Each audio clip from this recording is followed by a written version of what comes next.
പലതരം രചനകൾ നടത്തിയിട്ടുണ്ടെങ്കിലും കവിതയാണ് ഞാൻ മുഖ്യമായിട്ടും ഫോക്കസ് ചെയ്യുന്നത്. എൻ്റെ ആദ്യം ഇറങ്ങിയ കൃതി ഒരു കുട്ടികളുടെ നോവലാണ്. ഉണ്ണിക്കുട്ടനും ചങ്ങലസ്വാമിയും. ഗ്രാമീണ ജീവിതത്തിൻ്റെ ചില തുടിപ്പുകളാണ് ആ പുസ്തകത്തിൽ അനാവരണം ചെയ്തിരിക്കുന്നത്. കവിത എഴുത്ത് അതൊരു തുടർ പ്രക്രിയയാണ്. അപ്പോൾ കവിതകൾക്ക് എണ്ണം കൂടി വന്ന സന്ദർഭത്തിൽ അത് കളക്ട് ചെയ്ത് കാലസ്ഥലിയിൽ രണ്ടാൾ മാത്രം എന്ന ഒരു പുസ്തകം പ്രസിദ്ധീകരിച്ചു. പിന്നെ രണ്ടാമത് ഇറങ്ങിയത് വാതിലുകൾ എന്ന കവിതാ സമാഹാരം. അതുപോലെ ഇംഗ്ലീഷിൽ the waves in the seven Cs എന്ന് പറയുന്ന ഒരു പുസ്തകം. പിന്നെ പൂർവവൃത്തം എന്ന് പറയുന്ന ഒരു നോവൽ. പുഴ കടന്നുപോയ ബാലൻ, ഭൂമിയുടെ മകൻ, ഇങ്ങനെ വേറെയും ചില ബാലസാഹിത്യ നോവലുകൾ. പിന്നെ യൂണിവേഴ്സിറ്റിയിൽ നിന്ന് പടിയിറങ്ങുന്ന സമയത്ത് യൂണിവേഴ്സിറ്റി അനുഭവങ്ങളും 10-30 വർഷത്തെ ജീവിതാനുഭവങ്ങളും എല്ലാം ചേർത്ത് വെച്ച് ക്യാമ്പസ് വഴിയും ഓർമ്മപ്പടർപ്പും എന്ന ഒരു പുസ്തകം എഴുതുകയുണ്ടായി. റിട്ടയർമെൻറ്റിന് ശേഷം 2 കവിതാ സമാഹാരങ്ങൾ ഇറക്കാനുള്ള ഒരു പരിശ്രമത്തിലാണ്. അതിൻ്റെ വർക്കുകൾ നടന്നുകൊണ്ടിരിക്കുന്നത്. ഒന്ന് നഗരത്തിലെ ഒളിയിടങ്ങൾ എന്ന ഒരു കവിത. ഏറ്റവും പുതിയ കാവ്യ വഴിയിലൂടെയുള്ള രചനാരീതി അവലംബിച്ചിരിക്കുന്ന നഗരത്തിലെ ഒളിയിടങ്ങൾ. കുറച്ചൊക്കെ പാരമ്പര്യ രീതിയിൽ എന്നാൽ കുറച്ച് ആധുനികമായ സംവേദനം നടക്കുന്ന രീതിയിലുള്ള മറ്റൊരു പുസ്തകം ആരാണു നിങ്ങൾ. അത് എല്ലാം കുറച്ച് വൃത്തമോ താളമോ ഛന്ദസ്സോ ഒക്കെ ഉള്ള തരം കവിതകളാണ് ആരാണു നിങ്ങൾ. മറ്റത് നഗരത്തിലെ ഒളിയിടങ്ങൾ പൂർണ്ണമായും ഗദ്യ രൂപത്തിലുള്ള കവിതാ സമാഹാരമാണ്. അപ്പോൾ ഇത്രയൊക്കെയാണ് എൻ്റെ മുഖ്യമായിട്ടുള്ള വർക്കുകൾ. സഞ്ചാര സാഹിത്യവും കുറേയൊക്കെ എഴുതിയിട്ടുണ്ട്. അപ്പോൾ ഞാൻ ഈ കവിതയെ എൻ്റെ ജീവിതത്തിൽ നിന്ന് മാറ്റി നിർത്താൻ പറ്റാത്ത ഒരു അനുഭവമാണ്. എപ്പോഴും എല്ലാ ഇടപെടലുകളിലും കവിതയുടെ ഒരു സാന്നിധ്യം തിരിഞ്ഞ് ഇങ്ങനെ മനസ്സ് നടക്കാറുണ്ട്. കാണുന്ന ദൃശ്യങ്ങളിൽ, കേൾക്കുന്ന ശബ്ദങ്ങളിലെല്ലാം കവിത ഉണ്ടോ എന്നൊരു അന്വേഷണം. അപ്പോൾ അത് ഒരു കൗതുകമായിട്ട് തുടങ്ങി അതൊരു കുറച്ചുകൂടെ ശക്തിപ്പെട്ട കവിതയുടെ പല വഴികൾ, സാധ്യമായ വഴികൾ, എനിക്ക് വഴങ്ങുന്ന വഴികൾ എന്ത്. ആദ്യം നമ്മൾ ചെയ്യുന്നത് ഒരു പ്രകൃതി ദൃശ്യത്തെ അതുപോലെ ഫോട്ടോഗ്രാഫിക്കായിട്ട് തന്നെ ആവിഷ്കരിക്കുകയാണ്. അപ്പോൾ അതിൽ വലിയ കാര്യങ്ങൾ അതിനകത്തില്ല. അതിൻ്റെ ഒരു ഭംഗിയും സൗന്ദര്യവും ഒക്കെ മാത്രമേ വായനക്കാരന് കിട്ടത്തുള്ളൂ. മറിച്ച് അതിനെ ആ ഒരു സൃഷ്ടിയിലൂടെ കുറച്ചുകൂടെ ചിന്തയുടെ തലങ്ങളിലേക്ക് എത്തണം. അപ്പോൾ അതിനു വേണ്ടിയുള്ള പരിശ്രമങ്ങളാണ് പിന്നീട് നടത്തുക. കവിതയുടെ വേറൊരു വഴിയിലേക്ക് എങ്ങനെ സഞ്ചരിക്കാം, അപ്പോൾ അത്തരം അന്വേഷണങ്ങൾ. അപ്പോൾ അതിൻ്റെ രചനയുടെ രീതികളിൽ തന്നെ മാറ്റം വരുത്തുക. ആദ്യകാലത്ത് കുറച്ച് കാൽപ്പനിക വഴി തിരഞ്ഞെടുത്തെങ്കിലും എന്നെ ഈ പുതിയ കവിതയിലേക്ക് സധൈര്യം ഇറക്കി വിട്ടത് എൻ്റെ പ്രവർത്തകനായിരുന്ന വി.കെ. ഉണ്ണികൃഷ്ണനാണ്. അദ്ദേഹം പറഞ്ഞു, ഒരു കുഴപ്പമില്ല കുറുപ്പ്, ജെ.ആർ. കുറുപ്പ് എഴുതിക്കോ, ഗദ്യത്തിൽ തന്നെ കുറച്ച് ഗദ്യ രൂപത്തിൽ സാന്ദ്രമായ ഗദ്യത്തിൽ എഴുതാൻ പറഞ്ഞു. കുറുപ്പിന് അതിനുള്ള കഴിവുണ്ട്. അതുപോലെ ഇത് പ്രസിദ്ധീകരിക്കാൻ അയ്യപ്പണിക്കർ സാറിൻ്റെ കേരള കവിത. അപ്പം ഇങ്ങനെ ഈ പുതിയ കവിതയുടെ ഒരു അന്വേഷണ വഴി ഈ കുറച്ച് ദൂരം പോയപ്പോൾ അതിന് സാധ്യമായിട്ടുള്ള അത് നൽകുന്ന കുറച്ചുകൂടെ അഡ്വാൻറ്റേജസ് എന്തൊക്കെയാണെന്ന് എഴുത്തുകാരൻ എന്നുള്ള രീതിയിൽ നമുക്ക് കുറച്ചുകൂടെ വെളിപ്പെട്ട് കിട്ടി. നമുക്ക് നമ്മുടെ സൃഷ്ടികൾ ഏറ്റവും സമകാലികമാകണം. നമ്മൾ ഔട്ട്ഡേറ്റഡ് ആയിട്ടുള്ള രീതിയിലായിരിക്കരുത് എഴുതുന്നത്. നമ്മൾ താഴ്ന്ന ക്ലാസ്സുകളിൽ പഠിച്ച പദ്യരൂപത്തിൽ മാത്രം എഴുതുന്ന കവികളുണ്ട്. അവരുടെ വായന അവിടെ നിന്ന് സമകാലികമാക്കിയിട്ടില്ല. ഇന്ന് എഴുതുന്ന രീതി എന്ത്, ഇന്നത്തെ അവസ്ഥയെ, ഇന്നത്തെ സമൂഹത്തെ, ഇന്നത്തെ മനുഷ്യൻ്റെ ചിന്തയെ, അവൻ്റെ വേദനയെ, അതുപോലുള്ള യുദ്ധക്കെടുതികളെയൊക്കെ എങ്ങനെ ആവിഷ്കരിക്കാം, ഓരോ കവി എങ്ങനെയാണ് അതിനെ സമീപിക്കുന്നത്. അപ്പോൾ അത്തരം അന്വേഷണങ്ങൾ നടത്തണം. കവിതയെന്ന് പറയുന്ന ഒരു അന്വേഷണം, ഒരിടത്ത് നിശ്ചലമല്ല. നമുക്ക് അന്വേഷണ വഴികളാണ്. നമുക്ക് പല രീതിയിൽ കവിതയെ നമ്മൾ സമീപിക്കുക. അപ്പോൾ അതിൻ്റെ ഫോർമാറ്റ് എന്തായാലും ആ കാവ്യാംശം അതിൻ്റെ അകത്ത് ഉണ്ടായിരിക്കണം. ഇപ്പം എൻ്റെ കാലസ്ഥലിയിൽ രണ്ടാൾ മാത്രം എന്ന കവിതയിൽ ആദ്യ കവിത എന്ന് പറഞ്ഞാൽ മണ്ണും മരവുമാണ്. അത് മണ്ണും മരവും രണ്ട് പ്രതീകങ്ങളാണ്. മണ്ണ്, നമ്മൾ ചവിട്ടി നിൽക്കുന്ന മണ്ണ്, ഭൂമി, അതുപോലെ മരം. അപ്പോൾ ഈ മണ്ണും മരവുമായിട്ടുള്ള ഒരു ജൈവബന്ധം, അതിനെ കുറച്ചുകൂടെ താത്വിക തലത്തിലേക്ക് കവിത കൊണ്ടുപോവുകയാണ്. മണ്ണിൻ്റെ നിധി സഞ്ചയത്തിലേക്ക് മരത്തിൻ്റെ വേരുകൾ, മരത്തിൻ്റെ ശാഖോപശാഖകളിൽ മണ്ണിൻ്റെ സ്വപ്നങ്ങൾ. അപ്പോൾ ആ മണ്ണും മരവുമായിട്ടുള്ള ഒരു ജൈവബന്ധം, ഈ മണ്ണിൽ നിന്ന് തന്നെയാണ് മരം ഉണ്ടായത്. അവസാനം ഈ മരം മണ്ണിലേക്ക് തന്നെയാണ് മടങ്ങുന്നത്. അപ്പോൾ ആ കവിത ആ ഒരു ദർശനത്തിലേക്കാണ് ചെല്ലുന്നത്. അപ്പോൾ മണ്ണ് പറയുന്നു, നിന്നിൽ കാലം കത്തിത്തീരും, പൂ കൊഴിഞ്ഞ് മുതുകുണങ്ങി നീ എൻ്റെ മാറിലേക്ക് വീഴും, നിന്നെ താങ്ങി ഞാൻ എൻ്റെ രഹസ്യലോകങ്ങളിലേക്ക് കൊണ്ടുപോകും. മണ്ണ് ഇങ്ങനെ പറഞ്ഞപ്പോൾ മരം പറയുന്നു, ഞാൻ പുനർജനിക്കും, നിന്റെ താരുണ്യങ്ങളിൽ നിന്ന് അന്തർദാഹങ്ങളായി എന്നും എന്നും. അപ്പോൾ ജീവിതത്തിൻ്റെ ഒരു ചാക്രികതയെയാണ് കവിത മൊത്തത്തിൽ ആവിഷ്കരിക്കുന്നത്. ഒന്നും അന്തിമമായിട്ട് നഷ്ടപ്പെടുന്നില്ല, അതിങ്ങനെ ചാക്രിക രീതിയിൽ സംഭവിച്ചുകൊണ്ടിരിക്കുന്നു. അപ്പോൾ അത്തരം ദർശനങ്ങളിലേക്ക് കവിതകൾ പോകണം എന്ന് ഞാൻ വിചാരിക്കുന്നു. അപ്പോൾ അതിലെ മറ്റൊരു കവിതയാണ് ജോസഫ് ബ്രോഡ്സ്കിയെക്കുറിച്ച്.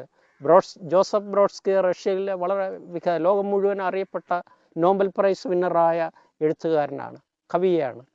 അപ്പോൾ അദ്ദേഹത്തിന് റഷ്യയിൽ ഈ ഭരണക്രമത്തിൽ പ്രശ്നങ്ങൾ നേരിട്ടപ്പോൾ അദ്ദേഹം അമേരിക്കയിലേക്ക് എത്തുകയും അവിടെ തന്നെ നഗരങ്ങളിൽ നിന്ന് നഗരങ്ങളുടെ ഏകാന്തതകളിലേക്ക് അദ്ദേഹം ഒതുങ്ങുകയും ചെയ്തു. നിശബ്ദതയെ ഇത്രയധികം സ്നേഹിച്ച ഒരു കവിയില്ല. അപ്പോൾ അദ്ദേഹത്തിൻ്റെ ഒരു കവിതാ സമാഹാരം കയ്യിൽ കെട്ടി അത് വായിച്ചു കൊണ്ടിരുന്നപ്പോഴാണ് ഒരു ജനുവരിയിൽ അദ്ദേഹം മരിക്കുന്നത്.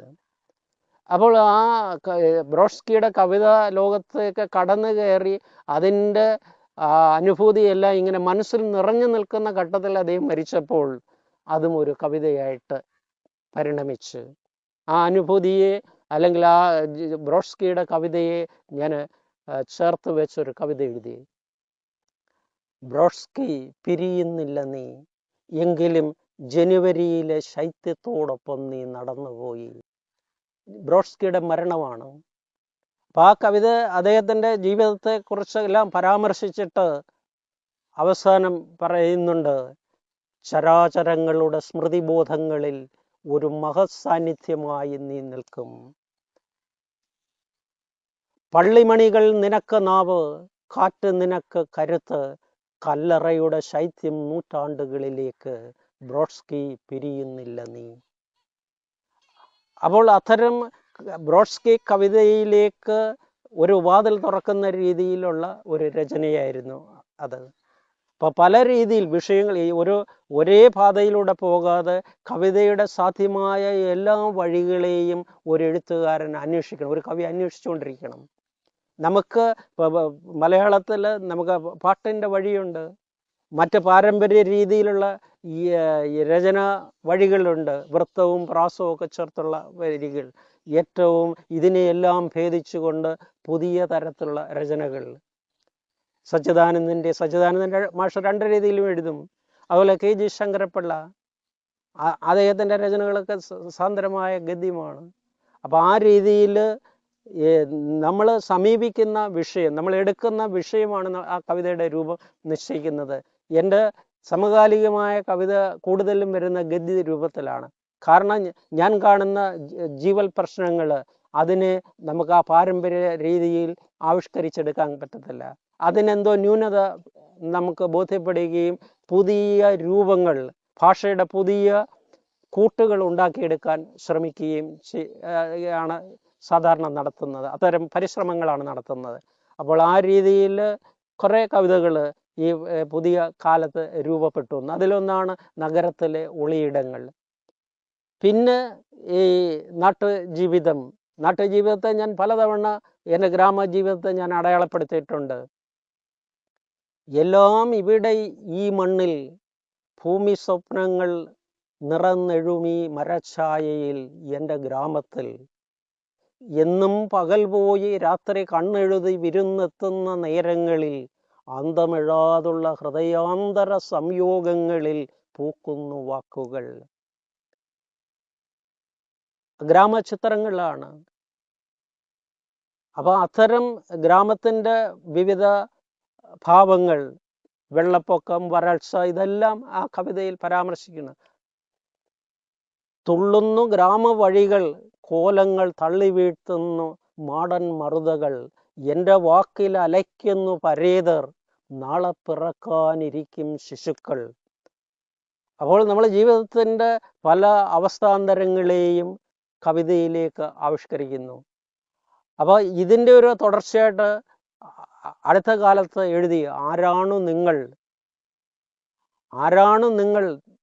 അപ്പോൾ മറ്റ് ചില അന്വേഷണങ്ങൾ ആ കവിതയിൽ സംഭവിക്കുന്നുണ്ട്.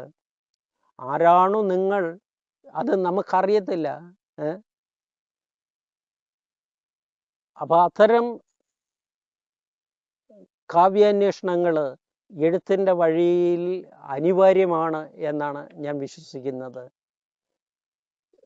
പിന്നീട് കുറച്ചുകൂടെ കവിതയെന്ന് പറയുന്നത് വെറും ആസ്വാദനത്തിന് മാത്രമല്ല, അത് കുറച്ചുകൂടെ ജീവിത പ്രശ്നങ്ങളെ അഡ്രസ്സ് ചെയ്യുന്നതാവണമെന്നും, പറ്റുമെങ്കിൽ അതൊരു ആക്ടിവിസത്തിലേക്ക് തന്നെ പ്രേരിപ്പിക്കണം, ആക്ടിവിസത്തിന് തന്നെ പ്രേരണ നൽകണം എന്നൊക്കെ പിൽക്കാല കവിതയിൽ അത്തരം ചിന്തകൾ ഉണ്ടായി. അതുകൊണ്ട് പല വിഷയങ്ങൾ, ഇപ്പോൾ യുദ്ധം പോലുള്ള കാര്യങ്ങൾ, ഇപ്പോൾ നടക്കുന്ന യുദ്ധം, അതിനു മുമ്പ് ഉള്ള യുദ്ധങ്ങൾ, ഇതെല്ലാം കവിത അഭിസംബോധന ചെയ്തിട്ടുണ്ട്.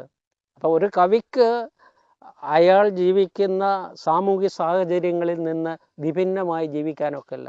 അയാളുടെ മനക്കണ്ണും അതുപോലെ അയാളുടെ മുഖക്കണ്ണും ഈ ലോകത്തെ എപ്പോഴും ഇങ്ങനെ കണ്ടുകൊണ്ടിരിക്കണം. അപ്പോൾ അങ്ങനെ കാണുമ്പോൾ അത് വെറും കാഴ്ചയാവരുത്. അതിൽ നിന്ന് അയാൾ ഈ പ്രശ്നങ്ങളെയൊക്കെ മനസ്സിലാക്കുകയും അതിനൊരു ഭാഷാരൂപം കൊടുക്കുകയും ചെയ്യണം. അല്ലാതെ അത് മാത്രമല്ല, രചനയിൽ കുറേ കൂടെ ഏകാഗ്രതയും സമർപ്പണവും വേണം. പല എഴുത്തുകാരും പരാജയപ്പെടുന്നത് ആദ്യ രീതിയിൽ തന്നെ അവരുടെ ആദ്യ ചിന്തയെ തന്നെ അവർ വരികളായിട്ട് അങ്ങ് മാറ്റും. അവിടെ ആദ്യ ചിന്ത, വരുന്ന ചിന്ത, അത് ചിലപ്പോൾ മറ്റേതെങ്കിലും ഒരു ഛായ അതിന് കാണും. നമ്മൾ അത്തരം ചിന്തകളെ നമ്മൾ പ്രതിരോധിക്കുക. ആ ചിന്തകളെ നമ്മൾ അടച്ചു വെച്ചാൽ അത് വേറൊരു വാതിൽ തുറന്നുകൊണ്ടായിരിക്കും പുറത്തേക്ക് വരുന്നത്. അപ്പോൾ കുറച്ചുകൂടെ ഭാഷ കുറച്ചുകൂടെ എനർജറ്റിക് ആകുന്നത് നമുക്ക് കാണാം. അപ്പോൾ അത്തരം പരിശ്രമങ്ങൾ വേണം. പല വേദികളിലും കവിയരങ്ങുകളിലും ഒക്കെ കോട്ടയം ജില്ലയിലും കൊല്ലം ജില്ലയിലും ഒക്കെ ഞാനിങ്ങനെ തിരുവനന്തപുരത്തും ഒക്കെ സംബന്ധിക്കാറുണ്ട്. അപ്പോൾ അവിടെയെല്ലാം നമ്മൾ നോക്കുന്നത് പല കവികൾ ഇത് വേണ്ട രീതിയിൽ ഗൗരവത്തിലെടുത്തല്ല ഈ കവിത എഴുതി അവതരിപ്പിക്കുന്നത്. ചില കവികൾ പറയും, ഞാൻ ഇങ്ങോട്ട് വരുന്ന വഴി ബസ്സിൽ ഇരുന്നപ്പോൾ ഞാൻ എഴുതിയതാണ് എന്ന് പറയും. അപ്പോൾ അദ്ദേഹത്തിൻ്റെ കവിത കേൾക്കുമ്പോൾ അതിന് വേണ്ടത്ര ഒരു ആഴമോ പരപ്പോ ഒന്നും കാണത്തില്ല. അദ്ദേഹം ഒരു നിമിഷ കവിയാണ്. ആ കവിതയ്ക്ക് നിമിഷായുസ് മാത്രമേ ഉള്ളൂ. അപ്പോൾ അത്തരം കാര്യങ്ങൾ കുറച്ചുകൂടെ ഗൗരവത്തിൽ, രചന എന്ന് പറയുന്നത് നമ്മുടെ ജീവിതം തന്നെയാണ് അവതരിപ്പിക്കുന്നത്. അത് നമ്മുടെ ഭാഷാബോധമാണ് അതിൽ നമുക്ക് സംഭാവന ചെയ്യാനുള്ളത്. അപ്പോൾ വായന ഏറ്റവും സമകാലികമാക്കുക, അതുപോലെ നിരന്തര പരിശ്രമം, സമർപ്പണവും ഒക്കെ എഴുത്തിലുണ്ടായിരിക്കുക. അങ്ങനെയാണെങ്കിൽ മാത്രമേ നമ്മുടെ കാവ്യ വഴിക്ക് കൂടുതൽ തെളിച്ചം ഉണ്ടാകുകയുള്ളൂ. അതാണ് എനിക്ക് എൻ്റെ എഴുത്തിനെക്കുറിച്ച് ഞാൻ അത്തരം ഒരു ചിന്ത വെച്ച് പുലർത്തുകയാണ്. എൻ്റെ പരിശ്രമങ്ങളും അങ്ങനെയൊക്കെ തന്നെയാണ് എന്നാണ് എൻ്റെ വിശ്വാസം.